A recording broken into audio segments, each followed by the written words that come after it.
जय श्री हरि। श्रीमद्भागवत महापुराणम दशमः स्कंधः उत्तरार्धः अथ पंचषष्टितमोऽध्यायः। अब हम श्रीमद्भागवत महापुराण के दशम स्कंध के उत्तरार्ध में 65वां अध्याय सुनते हैं। इसमें हम भगवान श्री बलराम जी का ब्रजगमन अथवा वृंदावन जाना इस प्रसंग का श्रवण करेंगे। श्री गणेशाय नमः, श्री सरस्वत्यै नमः, श्री गुरवे नमः, श्री पुराण पुरुषोत्तमाय नमः। अभी हम पिछले 64वें अध्याय का सार प्रश्नोत्तर के माध्यम से श्रवण करेंगे हिंदी में, और इसके साथ ही 65वें अध्याय के श्लोक संख्या 1 से श्लोक संख्या 6 तक श्रवण करेंगे। पिछले दशम स्कंध के उत्तरार्ध के 64वें अध्याय में हमने सुना कि किस प्रकार भगवान श्री कृष्ण ने राजा नृग को शाप से मुक्त किया और राजन्य वर्ग को ब्राह्मण की संपत्ति लेने के महान खतरे के प्रति आगाह किया। तो राजा नृग की कथा सुनते हुए हमने जाना था, एक दिन सांब तथा यादव वंश के कुछ अन्य लड़के जंगल में खेलने गए। बहुत देर तक खेलने के बाद उन्हें बहुत प्यास लगी और वे इधर उधर जल की खोज करने लगे। उन्हें एक सूखे कुएं के अंदर एक विचित्र जीव दिख पड़ा। यह टीले की तरह विशाल छिपकली जैसा अथवा गिरगिट जैसा जीव था। बच्चों को उस जीव पर दया आ गई, अतः वे इसे बाहर निकालने का प्रयास करने लगे, किंतु चमड़े की पट्टियों और रस्सियों से निकालने के कई प्रयासों के पश्चात वे समझ गए कि उनके प्रयास सफल होने वाले नहीं हैं। अतः वे सब भगवान श्री कृष्ण के पास गए और समस्त घटना कह सुनाई। श्री भगवान उनके साथ कुएं तक गए और अपना बायां हाथ फैलाकर उस छिपकली को सहज ही बाहर निकाल लिया। अब यहाँ हम देख सकते हैं कि जन्म लेना और अवतार लेने में बड़ा अंतर होता है। जहाँ भगवान एक प्रकार से समझो उस कुएं में नीचे की ओर गए, आओ मनी नीचे तार मनी उतरना, उसमें और जन्म लेने में फर्क होता है। यदि साधारण दृष्टि से कोई देखेगा तो उसे लगेगा कि भगवान भी जन्म लेते हैं, लेकिन यदि कोई पहले से वहाँ उपस्थित हो, तत्व को जानने वाला हो, वो समझ जाएगा कि भगवान जन्म नहीं लेते हैं, भगवान तो अवतार लेते हैं, मानी साधारण मनुष्यों के धरातल पर आकर के उनके कल्याण की कामना करते हैं। जन्म पराधीनता से होता है, अवतार अपनी इच्छा से होता है। भगवान अवतार इसीलिए लेते हैं ताकि वे साधारण मनुष्यों को सिखा सकें और साधारण मनुष्यों के स्तर पर आकर उनकी समस्या समझ सकें। हमारा ये परम सौभाग्य है कि अनंत कोटि ब्रह्मांड नायक भगवान हमारे लिए, हमारे कल्याण के लिए अवतार लेकर आते हैं। तो भगवान ने उस छिपकली को, गिरगिट को बाहर निकाल लिया। वह जीव भगवान श्री कृष्ण के हाथ का स्पर्श पाते ही देवता के रूप में बदल गया। अब भगवान श्री कृष्ण यद्यपि सर्वज्ञ हैं, फिर भी कई बार वे साधारण लोगों जैसा व्यवहार करते हैं और वे ये सिखाते हैं कि आप सब कुछ जानते हो, फिर भी सामने वाले को पर्याप्त अवसर आपको देना चाहिए ताकि वो भी अपनी बात कह सके और वो भी अपनी बात को रख सके। तो भगवान हमें कदम कदम पर मनोरंजन के साथ उपदेश प्रदान करते हैं। तो भगवान हमें ये सिखाते हैं कि सब कुछ जानने के बाद भी बहुत ज़्यादा बोलना नहीं चाहिए। 2 कान दिए इसलिए सुनना ज़्यादा चाहिए, मुंह से बोलना कम चाहिए। तो भगवान ने उस गिरगिट से पूछा, तुम कौन हो और तुमने यह अधम रूप कैसे धारण किया?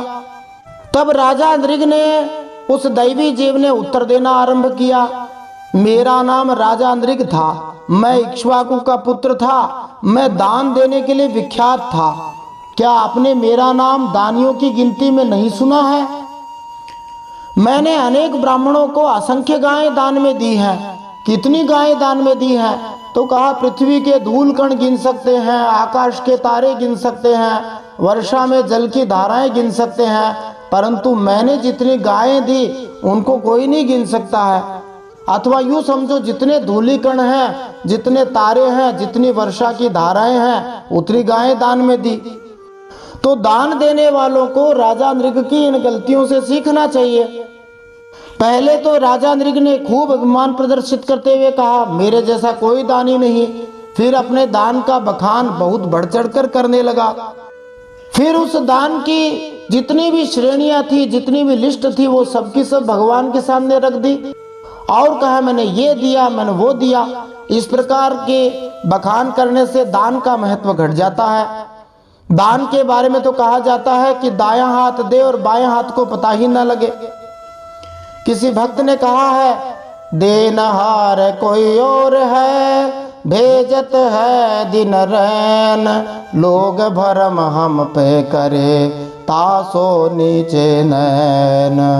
कुछ लोग रहीम जी का दोहा बताते हैं, कुछ लोग किसी और राजा का बताते हैं, परंतु कहते हैं देने वाले तो भगवान हैं, हम तो झूठा ही भरम पाले हैं, इसलिए हम तो अपनी आंखें नीचे रखते हैं। दान ऐसे ही करना चाहिए। राजा नृग ने जैसी गायों का दान दिया वैसे ही गाय देनी चाहिए। बढ़िया दुधारू गाय होनी चाहिए, जवान होनी चाहिए, सीधी सादी होनी चाहिए, मारने वाली ना हो, सुंदर हो, सुलक्षणा हो। कपिला गाय और भी उत्तम होती है, और यदि साथ में बछड़ा दान में दिया जाए तो और भी अच्छा रहता है। इसके अलावा राजा नृग ने जिनको दान दिया था वे सत्पात्र भी थे। अच्छे जो ब्राह्मण थे उनको दान दिया, वे सद्गुणी थे, अच्छे स्वभाव वाले थे। और यदि गृहस्थी थे तो कुछ लोग यदि कष्ट में थे तो उनको दान किया। तपस्वी यदि ऐसे थे जो पाखंड रहित थे, दम्भ नहीं फैलाते थे, उनको दान दिया। माने जो पाखंड करते हैं ऐसे तपस्वियों को दान नहीं देना चाहिए। वेद पाठ करने वाले ब्राह्मणों को, ब्रह्मचारियों को दान करते थे, तो सच्चरित्र लोगों को ही दान करते थे। जैसा कि भगवान श्री कृष्ण ने श्रीमद् भगवत गीता के 17वें अध्याय के 20वें श्लोक में बताया, सात्विक दान दातव्यमिति यद्दानम दीयते नुपकारिणे, देशे काले च पात्रे च तद्दानम सात्विकम स्मृतम। जो देश काल और पात्र को ध्यान में रख करके देना चाहिए, इसी भाव से दिया जाता है, वह सात्विक दान होता है। बाकी भगवान ने राजस और तामस दान भी बताए हैं। ज्यादा बखान करने से, बदले में कुछ चाहने से वह दान कमतर हो जाता है। जो दान का अच्छा उपयोग करे वही दान लेने का सच्चा अधिकारी होता है। अब राजा नृग अपने गिरगिट बनने की कथा सुनाता है कि मैं गिरगिट बना कैसे। तो वो कहता है, भगवान एक समय की बात है, एक ऐसे ब्राह्मण थे जो अप्रतिग्रही थे, मानी दान किसी से लेते नहीं थे। उनकी गाय भूलवश मेरी गायों में मिल गई और मैंने अनजाने में दूसरी गायों के साथ उस ब्राह्मण की गाय का दान कर दिया। अब जब गाय का जो असली स्वामी था उसने दूसरे ब्राह्मण को यह गाय ले जाते देखा तो उसने अपनी गाय वापस मांगी और दूसरे ब्राह्मण से झगड़ने लगा।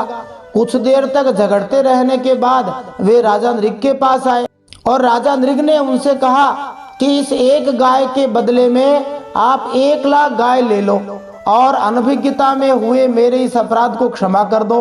किंतु दोनों में से किसी भी ब्राह्मण ने मेरा प्रस्ताव स्वीकार नहीं किया और यह विषय बिना किसी निर्णय के वहीं का वहीं बना रहा। विवाद काफी बढ़ गया। ऐसी स्थिति बन गई कि जिस ब्राह्मण की गाय थी वो भी दूसरी गाय लेने को तैयार नहीं और जिसको दान में मिल गई वह उसको छोड़ने को तैयार नहीं। यह भी बड़ी विचित्र स्थिति होती है दान देते और लेते समय। किसी को भी इतना ज्यादा हठी नहीं होना चाहिए कि एक बार मिल गई उसको छोड़ने को तैयार ही ना हो। अब समय आने पर जब राजा नृग की मृत्यु हुई और यमदूत उसे यमराज की राजसभा में लेकर गए, यमराज ने राजा नृग से पूछा कि तुम दो में से किसे पहले पसंद करोगे, पहले पापों के परिणामों को भोगना चाहोगे या अपने पुण्य कर्मों का फल भोगना चाहोगे। तो राजा नृग ने पापों के परिणामों को पहले भोगना पसंद किया और इस तरह राजा नृग ने गिरगिट का शरीर प्राप्त कर लिया। तो यहाँ ध्यान देने की बात है कि जब अवसर आता है कि पहले पाप का भोग किया जाए या पुण्य का भोग किया जाए तो पहले पुण्य का भोग करना चाहिए। इसमें कारण यही रहता है कि यदि कोई पाप का भोग करता है तो वह पाप ही पाप करता जाता है और उसका पाप का कोटा खजाना बढ़ता ही जाता है और इस प्रकार वह नरकी स्थिति में जा सकता है।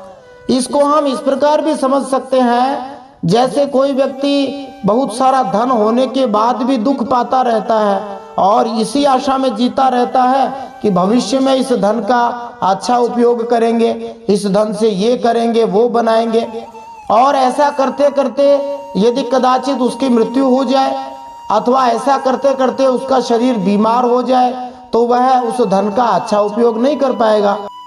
इसलिए प्रत्येक व्यक्ति को चाहिए कि वह धन का बहुत ज्यादा लोभ न करे। वर्तमान में जो उसके पास धन है उसका भी कुछ उपयोग करे, ऐसा नहीं कि दुख ही दुख पाता रहे। तो राजा अदरिक एक महान दानी होने के बाद भी गिरगिट बन गए, क्योंकि एक प्रकार से समझो उन्होंने स्वयं ही पाप का भोग करना चाहा, अथवा दूसरे शब्दों में समझो कि ब्राह्मण ने एक प्रकार से उनको शाप दे दिया, अथवा तीसरे प्रकार के समझो कि उन्होंने दान का बहुत बड़ा बड़ा बखान करके बता दिया। वाल्मीकि रामायण में भी राजा अदरिक की कथा आती है। वाल्मीकि रामायण के अनुसार राजा अदरिक का सबसे बड़ा अपराध यही था कि राजा अदरिक ने दोनों ब्राह्मणों के प्रति न्याय करने में देरी करी। दोनों ब्राह्मण कई दिनों तक राजा अदरिक के दरबार पर खड़े रहे, परंतु राजा अदरिक ने उनकी सुनी नहीं। और आजकल एक कहावत है अंग्रेजी में कि justice delayed is justice denied, न्याय में देरी करना न्याय को नकारना है। यद्यपि यह भी कहावत है कि justice hurried is justice denied, बहुत ज्यादा जल्दी न्याय देना भी गलत होता है, परंतु राजा अदरिक ने बहुत ज्यादा देरी कर दी, इस कारण से उन्हें गिरगिट बनना पड़ा। अब देखो राजा अदरिक के अंदर हमें दो गुण भी दिखाई देते हैं, दो दोष भी दिखाई देते हैं। एक तो वह ब्राह्मण भक्त था और साथ में वह बहुत बड़ा दानी भी था। ये तो हो गए राजा अदरिक के गुण, और दो राजा अदरिक के दोष हो गए मोटे। एक तो राजा अदरिक ने पुण्यों का अर्थात धन का लोभ कर लिया। उसने सोचा धन जो है उसको खर्चना नहीं है, मैंने तो बहुत पुण्य किया है, पाप तो थोड़ा सा ही है, पुण्य का तो बाद में भोग करेंगे, पुण्य तो बहुत सारा है, मेरे पास अरबों खरबों रुपए हैं, पाप तो थोड़ा सा ही है। इस लालच में आकर के उसे गिरगिट बनना पड़ा। और दूसरा उसका जो बड़ा दोष था वो था दान का घमंड करना, दान का प्रदर्शन करना कि मैंने तो बहुत बड़ा दान कर दिया। तो राजा अदरिक से हमें यह सीखना चाहिए कि हमें धन का अत्यधिक लोभ नहीं करना चाहिए, और यदि कुछ दान दिया गया है तो उसका घमंड भी नहीं करना चाहिए।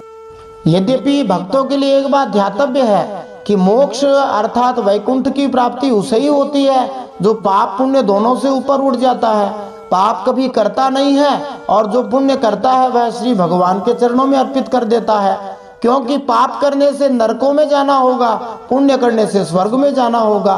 दोनों ही बेड़ियां हैं, एक लोहे की जंजीर है, दूसरी सोने की जंजीर है, दोनों में ही बंधन है। इसलिए भक्त तो पाप पुण्य दोनों से ऊंचा ही रहता है। राजा अदरिक ने भगवान से कहा जो भी हो, मैंने भले ही दुख पाया, परंतु अंतिम लक्ष्य आपका दर्शन मुझे प्राप्त हो गया।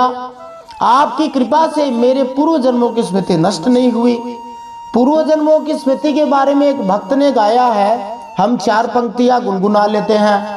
पार्थ इस लोक का कोई पदार्थ रे, संग तेरे परलोक न जाए रे, पिछले जन्म का कोई नाता, अगले जन्म में याद न आए। स्मृतियों का वो झाड़ोने से विस्मृति का वरदान बचाए, हर जन्म के नाते याद रहे तो प्राणी पागल ही हो जाए। तो वास्तव में जैसे स्मृति एक वरदान है, वैसे विस्मृति भी वरदान है। हर जन्म के नाते याद रह जाए तो प्राणी पागल ही हो जाए। कभी कभी श्री हरि की कृपा से पूर्व जन्मों की स्मृति रह जाती है। साधारणतया पूर्व जन्म की स्मृति इसीलिए लोप हो जाती है ताकि उसे बहुत ज्यादा चीजें याद न रहे, नहीं तो आदमी बोरा जाए, मर जाए। राजा अदरिक ने भगवान श्री कृष्ण की सुंदर स्तुति करी और कहा कि मेरा आपके चरणों में प्रेम रहे। फिर भगवान श्री कृष्ण ने अपनी संतानों को एक महत्वपूर्ण संदेश दिया। यह आज के सभी लोगों के लिए बड़ा ही महत्वपूर्ण है, प्रासंगिक है। भगवान ने ब्राह्मणों के धन के बारे में अपनी संतान को विशेष रूप से आगाह किया और एक प्रकार से भगवान ने अपने अनुयायियों भक्तों को ये सिखाया, समझाया कि देखो आपके धन के अंदर अन्याय का धन कदापि नहीं आना चाहिए। क्योंकि अन्याय का धन सत्यानाश कर देता है। तो भगवान कहते हैं इस संसार में ब्राह्मण के धन को, ब्राह्मण का मतलब भगवान के उच्च कोटि के भक्त संत महात्मा, उनके धन को पचाने में किसी की क्षमता नहीं है। उस धन को हलाहल विष से भी भयानक बताया गया है। हलाहल विष की तो चिकित्सा भी हो सकती है, उसका इलाज हो सकता है, आग भी जल के द्वारा बुझाई जा सकती है, परंतु ब्राह्मण के धन का कोई इलाज नहीं है। ब्राह्मण का धन यदि छीन लिया तो वह पूरी तरह से नाश कर देगा। इसलिए ब्राह्मण भक्तों का, संतों का धन कभी भी चोरी नहीं करना चाहिए। भगवान ने कहा ब्राह्मणों का, संतों का धन उनकी सम्मति लिए बिना भोगा जाए तो वह उसकी 3 पीढ़ियों का नाश करता है, और जबरदस्ती बलपूर्वक छीना जाए तो 10 पीढ़ियां ही नष्ट हो जाती हैं। फिर भगवान ने कहा कि जो मनुष्य ब्राह्मणों की जो वृत्ति है, नौकरी है, उसको छीन लेते हैं, उन्हें 60,000 वर्ष तक विष्ठा के कीड़ा बनना पड़ता है। और ब्राह्मण का धन यदि कभी भूल से भी हमारे खजाने में आ जाए, और जो लोग ब्राह्मणों के धन की इच्छा करते हैं उसे छीनने की बात तो अलग रही, वे इस जन्म में कम आयु वाले होते हैं, अल्पायु होते हैं, जल्दी मर जाते हैं, और जगह जगह हारते रहते हैं, राज्य से भ्रष्ट हो जाते हैं, और मरने के बाद भी दूसरों को कष्ट देने वाले सांप ही होते हैं। भगवान ने कहा कि मैं भी देखो सदा सावधानी से तीनों समय ऐसे ब्राह्मणों को, भक्तों को प्रणाम करता हूं, वैसे ही तुम लोग भी किया करो। तो साधारण दृष्टि से हम यदि देखें तो हमें लगता है कि भगवान साधारण सभी ब्राह्मणों को प्रणाम कर रहे हैं, परंतु वास्तविकता ये है कि जो उच्च कोटि के साधक हैं, भक्त हैं, भगवान उन्हीं को प्रणाम करते हैं। साधारण लोगों को, भक्तों को इस अभिमान में नहीं रहना चाहिए कि भगवान हमें प्रणाम कर रहे तो हम ऊंचे हो गए, बल्कि ये सोचना चाहिए कि हम किस प्रकार अपनी साधना ऊंची करके उस ब्रह्म पद को प्राप्त कर ले, जिससे भगवान भी हमारा आदर करने लग जाए। इस प्रकार भगवान अपने बच्चों को, द्वारका वासियों को, हम कलयुगी जीवों को समझाकर अपने मंदिर में वापस चले गए। बोलिए भक्तवत्सल भगवान की जय। अब हम श्रीमद् भागवत महापुराण के 10वें स्कंद के उत्तरार्ध के 65वें अध्याय में भगवान श्री बलराम जी का वृंदावन जाना अथवा व्रजगमन, इस प्रसंग को सुनते हुए इन प्रश्नों के उत्तर प्राप्त कर सकते हैं। ये सभी प्रश्न मौलिक रूप से श्रीमद् भागवत महापुराण में से ही बनाए गए हैं। सभी प्रश्नों को हमने प्रामाणिक बनाए रखने के लिए प्रश्न के आगे स्कंद, अध्याय और श्लोक संख्या डाली है, ताकि कोई भी व्यक्ति उस श्लोक पर जाकर देख सकता है कि ये प्रश्न सही है अथवा गलत है। यद्यपि बहुत सारी भागवत कथाएं वर्तमान में होती रहती हैं, और 7 दिनों के अंदर इतना गंभीरता से सभी बातों को बता पाना बड़ा ही कठिन होता है, परंतु हमारे पास ये एक अवसर है कि हम श्रीमद् भागवत को गंभीरता से समझ सकें, भागवत के मर्म को जान सकें। ये केवल श्री हरि की कृपा से, श्री हरि के आदेश से ही हो रहा है, उनकी कृपा के बिना कुछ भी नहीं हो सकता। तो हम इस 10वें स्कंद के 65वें अध्याय के पहले भाग में श्लोक संख्या 1 से श्लोक संख्या 6 तक सुनते हुए इन प्रश्नों के उत्तर प्राप्त कर सकते हैं। क्या श्री कृष्ण बलराम कभी दोबारा ब्रज या ब्रजभूमि में आए थे? ये एक महत्वपूर्ण प्रश्न है। क्या भगवान श्री कृष्ण और बलराम जी कभी वृंदावन वापस आए थे? ऐसा भी हम कह सकते हैं। भगवान बलराम जी की माता यशोदा, नंद बाबा और ब्रजवासियों से हर्षपूर्वक भेंट हुई थी, वो हम जानेंगे। आइए इन सब प्रश्नों के उत्तर जानने के लिए आज इस 10वें स्कंद के उत्तरार्ध के 65वें अध्याय के पहले भाग में श्लोक संख्या 1 से श्लोक संख्या 6 तक श्रवण करते हैं। जय श्री हरि।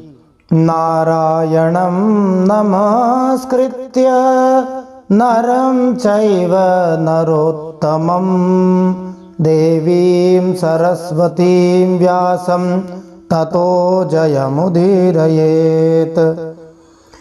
भगवान श्री नरनारायण को प्रणाम करते हुए, श्री गणेश जी महाराज, माता सरस्वती, वेद व्यास भगवान को प्रणाम करते हुए, हृदयाराध्य सर्वांतर्यामी, सबके हृदयों में विराजमान, अनंत कोटि ब्रह्मांड नायक, परात् परब्रह्म पुरुषोत्तम, जगदाधार, जगन्नियंता, जगदीश्वर, जगतगुरु, जगन्नाथ भगवान श्री हरि के पवित्र चरणों में प्रणाम करते हुए, भगवत स्वरूप श्रीमद् भागवत महापुराण को प्रणाम करते हुए, श्री सुखदेव जी और परीक्षित महाराज को प्रणाम करते हुए, अनंत कोटि सब संत महात्माओं वैष्णवों को प्रणाम करते हुए, भगवान श्री द्वारकाधीश को प्रणाम करते हुए अब हम श्रीमद् भागवत महापुराण के दशम स्कंद के उत्तरार्ध में 65वां अध्याय सुनते हैं। इस अध्याय में भगवान श्री बलराम जी का व्रजगमन का प्रसंग हम सुनेंगे। श्रीमद् भागवत महापुराणम दशमः स्कंधः उत्तरार्धः अथ पंचषष्टितमोऽध्यायः। श्री शुक उवाच बलभद्रः कुरुश्रेष्ठ भगवान् रथमास्थितः सुहृद्दृक्षुरुत्कण्ठः प्रययौ नंदगोकुलम्। श्री सुखदेव जी कहते हैं, भगवान बलराम जी के मन में व्रज के नंद बाबा आदि स्वजन संबंधियों से मिलने की बड़ी इच्छा और उत्कंठा थी। अब वे रथ पर सवार होकर द्वारका से नंद बाबा के व्रज में आए। श्री जीव गोस्वामी जी ने इंगित किया है, हरिवंश पुराण विष्णु पर्व में बलराम जी के वृंदावन जाने का वर्णन मिलता है। वहां हरिवंश पुराण में लिखा, कस्य चिदथ कालस्य स्मृत्वा गोपेषु सौहृदम जगामैको व्रजम रामः कृष्णस्यानुमते स्थितः। ग्वालों के साथ प्रगाढ़ मैत्री का स्मरण करके एक बार बलराम जी भगवान श्री कृष्ण से अनुमति लेकर अकेले ही ब्रज गए थे। वृंदावन के भोले भाले निवासी व्यतीत थे कि भगवान श्री कृष्ण अन्यत्र जाकर रहने लगे हैं, इसलिए भगवान बलराम जी उन मनुष्यों को सांत्वना देने वहां गए थे। श्री विश्वनाथ चक्रवर्ती ठाकुर ने इस प्रश्न का उत्तर दिया है कि शुद्ध प्रेम के महासागर भगवान श्री कृष्ण भी व्रज क्यों नहीं गए। देखो, वैसे तो कभी कभी भगवान श्री कृष्ण भी द्वारका से व्रज में गए हैं, जिसका संकेत भागवत में इस प्रकार मिलता है, कुरून मधुन वाथ सुहृद्दृक्षया। द्वारिकावासी कभी कभी भगवान श्री कृष्ण से कहते हैं कि आप मधु देश में मधुपुरी में जाते हैं।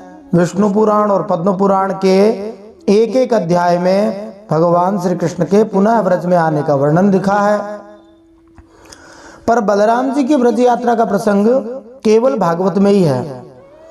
तो भगवान व्रज क्यों नहीं गए, इसकी व्याख्या करने के लिए विश्वनाथ चक्रवर्ती ठाकुर 2 श्लोक उद्धृत करते हैं, जिनका भाव है, यदुओं ने सोचा श्री भगवान की प्रेमिकाएं अपने शुद्ध आह्लादमय प्रेम के लिए विख्यात हैं और उनके माता पिता उनके प्रति अति वत्सल हैं। भगवान श्री कृष्ण शुद्ध प्रेम के वशीभूत हैं, अतएव यदि वे उन्हें मिलने जाते हैं तो उसके पश्चात वे किस तरह उन्हें छोड़कर हमारे पास वापस आ सकेंगे। इस विचार से यदुओं ने भगवान श्री कृष्ण को अर्थात भगवान श्री हरि को जाने से रोका। वे जानते थे कि वे उन लीलाओं के अधीन हो जाते हैं जिनमें वे ब्रजवासियों के नित्य वर्धमान प्रेम का आदान प्रदान करते हैं। सुखदेव जी आगे कहते हैं, परिष्वक्तश्चिरोत्कण्ठैर् गोपैर्गोपीभिरेव च रामोऽभिवाद्य पितरा वाशीर्भिरभिनन्दितः। इधर बलराम जी के लिए, भगवान श्री कृष्ण के लिए ब्रजवासी गोप और गोपियां भी बहुत दिनों से उत्कंठित थी। उन्हें अपने बीच में पाकर सबने बड़े प्रेम से उन्हें गले लगाया।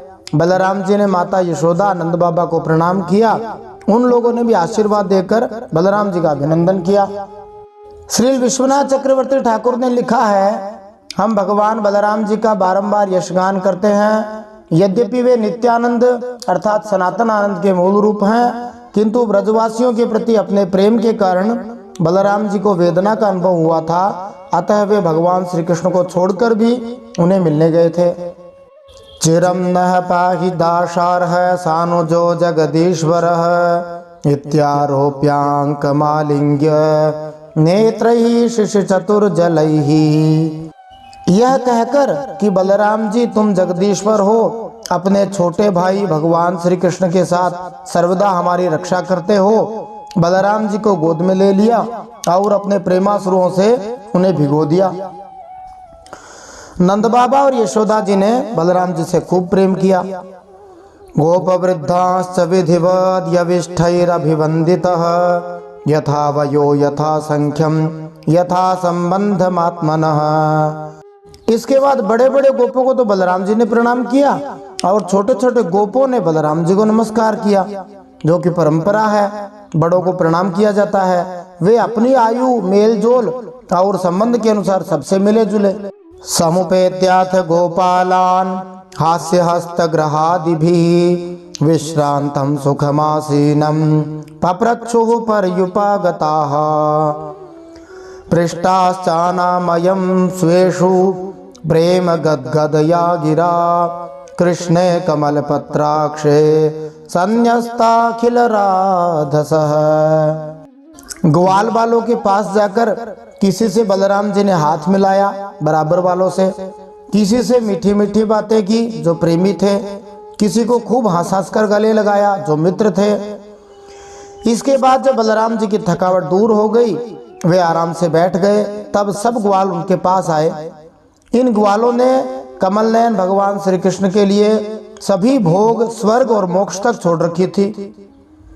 बलराम जी ने जब उनके और उनके घर वालों के संबंध में कुशल प्रश्न किया, तब उन्होंने प्रेम गदगद वाणी से बलराम जी से प्रश्न किया।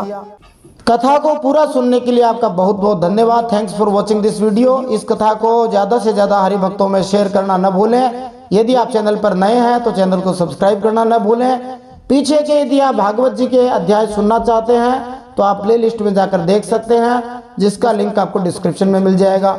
जय श्री हरि, श्रीमन नारायण अर्पणमस्तु।